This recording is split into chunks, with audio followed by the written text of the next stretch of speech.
আমার প্রতীক মামার ছেলেকে পৃথিবী ছেড়ে চলে যেতে হলো। তুমি পাগল হয়েছো? পাগল? পাগল।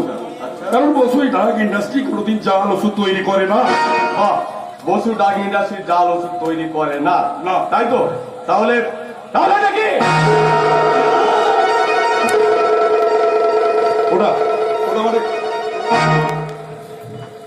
এটা তো আমাদের কারখানার জাল ওষুধ। ওটা আপনাদের কারখানার জাল ওষুধ। ওই জাল ওষুধকে হাজার হাজার মানুষ মৃত্যুর মুখে ঢলে পড়েছে, আর ওই জাল ওষুধ বিক্রি করে আপনারা টাকার পাহাড় তৈরি করেছেন। আমার মনে হয় আমার পেছনে কারো কালো হাত আছে। আমার কোম্পানির নাম জাল করে আমার সাথে ব্ল্যাকমেল করতে চাইছে।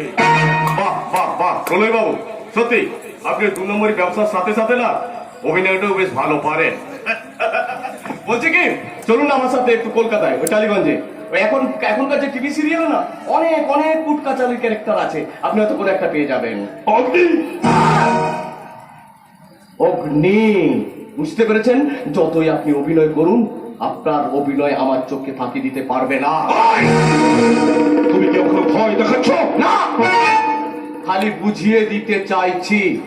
বেশ তো নিজেকে জনসাধারণের উপরে সঁপে দিয়েছেন, তাহলে তাদের সরলতার সুযোগ নিয়ে তাদের সবুজ মনটাকে এরকম নিঃসঞ্চভাবে খুন করছেন কেন? তুমি কার সন্তান এই কথা বলছো জানো? ইচ্ছে করলে আইনের সাহায্যে তোমাকে আমরা পুলিশে দিতে পারি। আমি সব জানি। ওই আইনে দোহাই দিয়ে তো আপনারা নিজেদের স্বার্থের ঝুলিটাকে বাড়িয়ে চলেছেন। একটা কথা মনে রাখবেন প্রলয় বাবু, আইন শুধু আপনাদের মতো বড় লোকেদের জন্য, আমাদের জন্য গরিব লোকেদের জন্য নয়। আরো একটা মনে করিয়ে দিতে চাইছি, ওই গরিব জনসাধারণের সরলতার সুযোগ নিয়ে আপনারা আপনাদের লালসার হাড়ি কাটে অনেক নিরীহ মানুষকে বলিয়ে দিয়েছেন, কিন্তু আর নয়।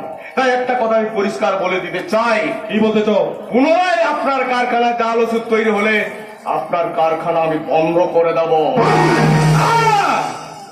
আর এখনো পর্যন্ত যতজন জাল ওষুধ খেয়ে মারা গেছে, প্রত্যেককে আপনাদের ক্ষতিপূরণ দিতে হবে।